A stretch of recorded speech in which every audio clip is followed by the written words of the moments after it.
কবিগুরু রবীন্দ্রনাথ ঠাকুরের লেখা দামোদর শেঠ।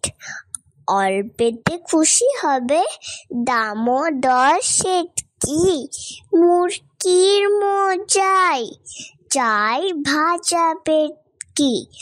আনবে কটকি জুতো, মটকিতে ঘি এনো, জলপাইগুড়ি থেকে ইনু কই জিওনো।